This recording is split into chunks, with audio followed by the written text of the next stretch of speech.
Hi, it's Danielle Bell, and I'm super excited to introduce to all of you our next guest. Tiffanie Carr, Canada's wellness and health expert, is here with us today. Apparently, Tiffanie, on March 19th is World Sleep Day. That's right. Studies show that 1 in 3 adults don't get enough sleep. I can't Yeah, believe it. I know. Can it's hard to believe with some respects, but can you please tell me more about how a pre-bedtime routine can help with this? Okay, well, that's an excellent question because, yes, sleep or poor sleep or not enough sleep affects us so much.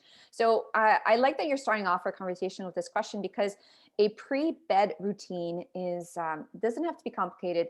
It can be so simple, but most importantly, it is so effective.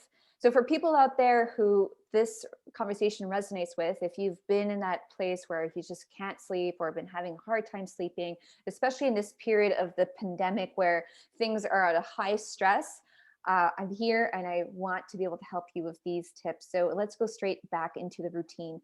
Now, as you all know, a routine usually helps you be successful. Danielle, do you agree with that?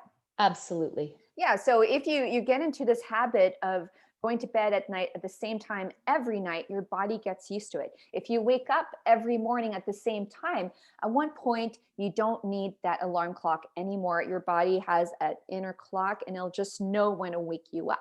And that's just really cool just to know how our body is minded and it's so smart, our brain is so smart and it all works together.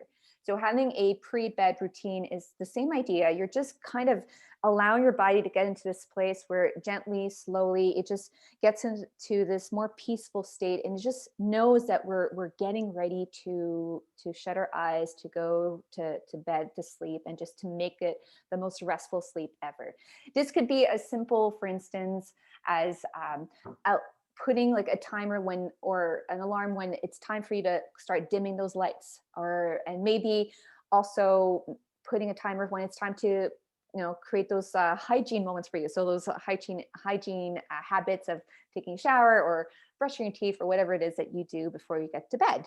It could also just be getting yourself into a place where you're starting to dim the lights, like I said, but also turn off your TV. Make sure, and why? Because sometimes most of us, we get sucked in. I mean, for those who love Netflix, it's amazing, but at the same time you can get addicted. And if you get sucked in, then how long are you going to stay on Netflix has now the capacity of just continuing playing movies or playing episodes one after the other without you even having to reach the remote and click play for the next show. So it's easy to get sucked in and to maybe stay on the couch for so many hours or even fall asleep. And I've been in that really vicious cycle not that long ago. I was like falling asleep on the couch and I had the worst sleep. And guess what? The next day I woke up in a state of sleep, sleeping in, and it didn't start my day off. So when you turn off the TV, and make sure you don't even watch the news at night, because the news is very stimulating and it's not always the most positive thing to watch before going to bed. That's part of that routine as well. It could also just be sipping tea. So if you are a tea drinker like I am, maybe drinking that tea that calms your nerves, that calms you up. And essentially this pre-bedtime routine is about setting you up for success for a wonderful, peaceful sleep. Fabulous. That's great information, Tiffanie. And what about meditation? I understand meditation can help with this as well. Yes, meditation is, I call it a superpower because I am a meditation teacher and I just see the benefits people get from meditating. Meditating is just one of these things that if you already have a very busy mind, a busy brain, and you have a lot of noise with thoughts that keep coming in, meditation is just one of those practices that helps you be in the moment. And it's so simple. I mean, honestly, the definition itself of meditation, and I know there's so many types of meditation out there, it's just very broad, but meditation at its core essentially is from going from a place or a state of just being just so stimulated and like in your thoughts and just being on auto pilot, to being in the moment, to just being here, feeling your senses, feeling your breath, feeling yourself, being grounded, just being with yourself. And I mean, Danielle, how many times in a day are you really with yourself, being so present that you're feeling your breath, you're really feeling like you're seeing, you're feeling all your five senses? Absolutely never, Tiffany. Unless I'm in a yoga class, that's the only time, right? I need to transcend that into everyday life. There's so much going on. Exactly. So that's the power of meditation. And meditating before going to bed, again, is could be part of your routine, your pre-bed routine, where you're essentially coming to this space of releasing your day and returning to this your place where you're connecting your mind, body, and soul into this present moment and refocusing your energies on your breath or a mantra. Mantra is just repeating a word, but essentially just coming to a peaceful place, a restful place in preparation for sleep. Fabulous. I'll need to focus a little bit more outside of the yoga class and more in the daily life for meditation and being present in the moment and just being. So thank you for that. Now, my last question for you, Tiffany, quickly is there's an acronym trending right now. It's USJ. Can you tell me a little bit more about what this trend is all about? Yeah, so I actually created this acronym. And why did I create it? Because acronyms work. They work because they stick in your brain. People just remember acronyms. And it's so simple. When it comes to sleep, the acronym USG is about unplugging, about stretching, and about journaling. So unplug, stretch, journal. Unplug, stretch, journal, USG. J. And it's good because it's short, it's sweet, and hopefully you'll remember it. So unplugging. I mean, smartphones are amazing, Danielle. I mean, I love mine, but at the same time, there's a dark side to these smart devices because we as a generation, as a society, have become addicted to them. Addicted. I mean, how many times a day do you like look at your smartphone, right? Absolutely. Exactly. And I've read crazy research is that 96% of the population owns one, and the stats of to in terms of how much we look at it, screen time we have in a day is outstanding. So at nighttime, before going to bed, what we want to do, the idea and the goal is to unplug. Now, I know that some people can't completely shut off their phones or put their phones on airplane mode, which is what I do because of various reasons, their jobs. I mean, if they're like a healthcare worker, I get it.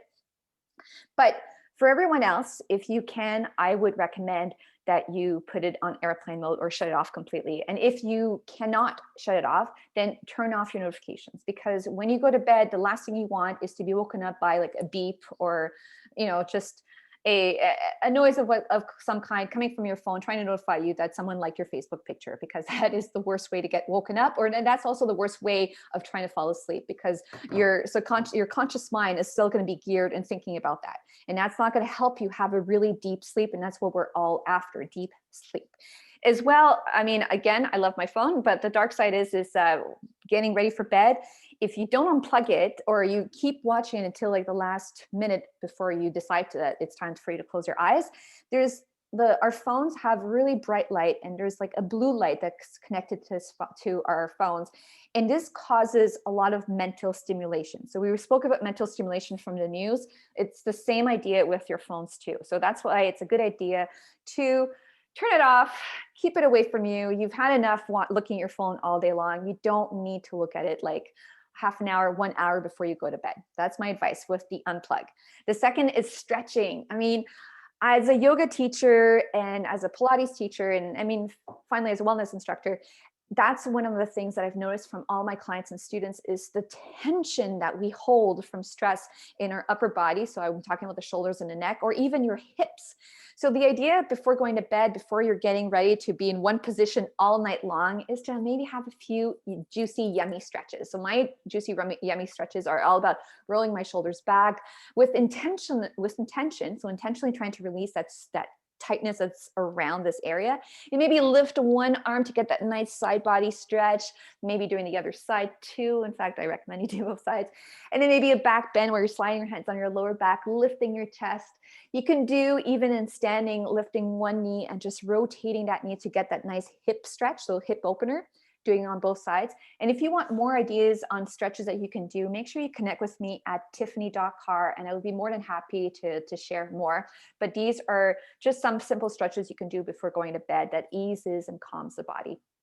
And the last one is J, journal. So we just reviewed unplug, U, we looked at S, stretch, and now J for journal. Journaling is so important to do. Here's why. I just finished a 4-week meditation program with teens, so with some teenagers. And when I mentioned and shared the idea of journaling, I was a little worried that some of the boys would be like rejecting that idea, or some of them wouldn't like it. To my big surprise, most of them embraced it. Most of them really loved it. And here's why. When we're thinking or talking about journaling here, it's not about writing a diary. And if you're someone who loves to write in your diary, that's great too. But journaling is to journal things such as what you're grateful for. So having a gratitude list, which is what Oprah does every night before going to bed. She even does it in the morning. And when you do that, having a gratitude list, it just puts you in this beautiful, energetic state of just being so blessed and thankful for what you have in your life. And imagine putting that energy in your body, in your subconscious mind before you go to bed, because anything you put in your mind and your body before you go to bed, it stays with you all night long. Isn't that beautiful? And it could even be writing what your goals are the next day, or maybe writing what you're planning on doing the next day, just having like a goal list and reviewing it. And again, that journaling stays with you as you go to bed. So USJ, my friends, is so powerful to practice every single night. So if we had to review it, having a pre-bed routine sets you up for success, not only before you go to bed, while you sleep, you get that really nice restful sleep, but most importantly, it prepares you for the day, the next day. That sounds fabulous. I mean, I quite enjoy the thought of journaling, going to bed in a fabulous positive mental state of mind with great intention. I mean, sounds like great success automatically. So thank you for that very much, Tiffanie. So great information here, folks. If you want to reach out to Tiffanie, how do we do that again? Yes, simple, at Tiffanie.Carr. Tiffanie is spelled the French way. So at Tiffanie, Tiffanie.Carr, Carr. You can find me on Facebook or on Instagram. Fabulous. Thank you. So, folks, March 19th, World Sleep Day, wishing you all a great restful sleep. And thank you, Tiffanie, for all your great information today. Thank you, Danielle.